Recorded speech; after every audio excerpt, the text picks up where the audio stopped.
رسائی پر پہنچائے. وَأَن تَصْبِرُوا خَيْرٌ لَكُمْ. ہم صبر کا مظاہرہ اس مہینے میں عصر کے بعد ہمارے اندر کا شیطان، ایک شیطان تو قید ہو گیا. اذا كان اول ليلة من شهر رمضان، جب رمضان کی پہلی رات ہوتی ہے، صفدت الشیاطین ومردت الجن، شیاطین پابند سلاسل کر دیے جاتے ہیں، جکڑ دیے جاتے ہیں، سرکش جنات بھی قید کر دیے جاتے ہیں. اندر ایک شیطان، انسانی شیطان بھی ہوتے ہیں نا، وہ جو حیوانیت ہے عصر کے بعد خاص طور پہ وہ جاگ جاتی ہے. وہ شور شرابہ ہوتا ہے، وہ طوفان، وہ ہلڑ بازی، ایک دوسرے کی غیبت، ذرا ذرا سی بات پہ بالکل پھٹ پڑتا ہے آدمی. یہ صبر کا مہینہ، اس میں ہم سے صبر نہیں ہوتا. مساجد میں ذرا ذرا سی بات پہ ایسے لوگ پھٹتے الامان والحقیق، پتہ نہیں چلتا کہ روزے سے. یہ صبر کا مہینہ ہے، یہ صبر کرنے والے ہیں. تو صبر کا یہ بھی مطلب ہے، مصیبت میں صرف صبر کرنا یہ ایک قسم ہے صبر کی. وَأَن تَصْبِرُوا خَيْرٌ لَكُمْ. ہمیں ہر جگہ اس کی تلاش ہوتی نا، سب سے اچھا چاہیے تو ہمیں یہ بن کے دکھانا ہے. سب سے اچھا رب یہ کہہ رہا تمہارے لیے وَأَن تَصْبِرُوا خَيْرٌ لَكُمْ إِن كُنتُمْ تَعْلَمُونَ. اور وَإِن تُبْتُمْ فَهُوَ خَيْرٌ لَكُمْ. اگر تم توبہ کرو یہ تمہارے لیے سب سے زیادہ بہتر. اتنا بہتر ہے، اللہ کے نزدیک سب سے زیادہ پسندیدہ عبادتوں کا تذکرہ بھی نہیں، توبہ کا. اللہ اشد فرحا. صحیح روایت میں ہے، ایک مثال سے سمجھایا گیا. ایک آدمی سفر کر رہا ہے صحرا میں، اس کے ساتھ اس کی سواری ہے، سواری پر زیادہ راہ ہے، ساز و سامان ہے. وہ ساری چیزیں اچانک گم ہو گئی. اونٹ بھی چلا گیا، ساز و سامان بھی گم ہو گیا. اب یہ طے ہو گیا اس کے نزدیک کہ اب مجھے کسی صحرا میں مرنا ہے. نہ سواری ہے، نہ توشہ ہے، کھانے پینے کا کوئی سامان نہیں، نہ یہاں کوئی انسان ہے. اب اپنی موت کے انتظار میں سو جاتا ہے، بیٹھ جاتا ہے. سو گیا، اچانک نیند کھلتی ہے تو دیکھتا ہے سواری موجود ہے، ساز و سامان بھی لگا ہوا ہے، توشہ بھی موجود ہے. اب یہ شدت خوشی سے یہ الٹا کہہ دے، اتنا خوش ہو گیا، خوشی میں گویا پاگل ہو گیا. کیا کہتا ہے؟ اللہم انت عبدی وانا ربک. اے اللہ میں تیرا رب ہوں، تو میرا بندہ ہے. اخطا من شدت الفرح. شدت خوشی سے الٹا بول گیا.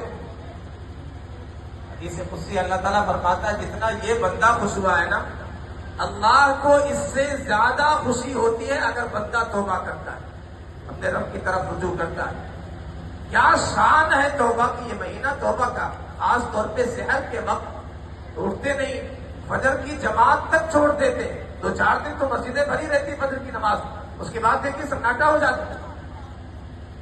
توبہ کرنے کی، استغفار کی فرصت نہیں ہے. خاص طور پہ آخری پہر ہم یہ خاص کر لیں 1 گھنٹہ کی انشاءاللہ تلاوت کریں گے، تہجد پڑھیں گے، استغفار اور توبہ کریں. 1 گھنٹہ تو بہت کم ہے. اتنا بڑا فائدہ ہے توبہ کا. ایک مثال سے سمجھاتا ہوں. الا من تاب وآمن وعمل عملا صالحا فاولئک یبدل اللہ سیئاتہم حسنات. قرآن کی آیت، جس نے توبہ کیا، اچھے اعمال کر لیے، اللہ تعالیٰ گناہوں کو بھی نیکیوں میں تبدیل کر دیتا ہے. ایک مفسر کہتے ہیں کل من تتعامل معه، جس کے ساتھ آپ معاملہ کریں، کوئی ڈیلنگ ہے آپ کی، اذا اخطأت، آپ نے کوئی غلطی کی، فاعفو عنک، آپ کو معاف کر دیا. اب کیا ہوگا؟ معاف کر دیا، آپ نے غلطی کی معافی مانگی. مثال کے طور پہ کسی دکان پر کوئی کام کر رہا ہے، غلے پر بٹھا دیا، اس نے 1 لاکھ کا گھپلا کر لیا، کرپشن کر لیا. اب اس نے نکال دیا، پھر یہ آیا رونے لگا، ٹٹرانے لگا، اس سے غلطی ہو گئی. بہت کرے گا آدمی، انسان کیا کرے گا؟ ٹھیک ہے میں نے معاف کر دیا. یہ تو نہیں کرے گا کہ 1 لاکھ یا 10 لاکھ جو چوری کر لیا تھا وہ بھی واپس کر دے، یہ تمہارا ہو گیا. بس اتنا کہے گا انسان، تعال لنفتح صفحة جدیدہ، آئیے ایک نئی زندگی کا، نئے پیج کا آغاز کرتے ہیں. ٹھیک ہے میں نے معاف کر دیا. الا اللہ، اللہ کی شان یہ ہے، یہاں صرف یہ نہیں ہے تعال لنفتح صفحة جدیدہ، اجور جدیدہ، حیات سعیدہ. یہاں یہ بھی کہا جائے گا تمہارے سارے گناہ بھی مٹا دیے گئے اور نئے اجر لکھ دیے گئے تمہاری زندگی کی کتاب میں. تمہارے نام عمل میں اجور جدیدہ، نئے نئے اجر لکھ دیے گئے. حیات سعیدہ، تمہاری زندگی بھی پاکیزہ کر دی گئی. وہ جو نجاست تھی گناہوں کی، اس سے دھل دیا گیا، پاک صاف کر دیا گیا. یہ رب کی شان ہے. یہ رب کے ساتھ معاملہ کرنے سے، توبہ کرنے سے، رب کی طرف رجوع کرنے سے یہ حالت ہو سکتی ہے. دنیا میں انسان کبھی ایسا نہیں کر سکتا. تو یہ بھائی یتوبوا، اگر توبہ کریں یہ ان کے لیے بہتر ہے. وان تصدقوا، صدقہ کریں یہ ان کے لیے بہتر ہے. تو روزہ رکھو یہ بہتر ہے، سب سے اچھا یہ ہے. اور صبر کرو سب سے اچھا یہ ہے. توبہ کرو ہمارے لیے سب سے اچھا یہ، اور صدقہ کرو سب سے اچھا یہ. اچھا ایک اور آیت ہے، وَلَا يَحْسَبَنَّ الَّذِينَ يَبْخَلُونَ بِمَا آتَاهُمُ اللَّهُ مِنْ فَضْلِهِ هُوَ خَيْرًا لَهُمْ بَلْ هُوَ شَرٌّ لَهُمْ. اللہ نے جو کچھ دیا ہے، جو مال ہے، دولت ہے، اس میں بخیلی کرتے ہیں، خرچ نہیں کرتے راہ خدا میں. کیا سمجھتے ہیں اچھا کر رہے ہیں، ان کا مال بڑھ رہا ہے، ان کی بزنس ترقی کر رہا ہے. نہیں، بل هو شر لهم، ان کے لیے اچھا نہیں ہے، بہت ہی برا ہے، بدترین ہے. یہ جو سمجھتے ہیں یہ ان کی خام خیالی ہے، وشفل تھنکنگ ہے، ان کے لیے بدترین چیز ہے. بہتر کیا ہے؟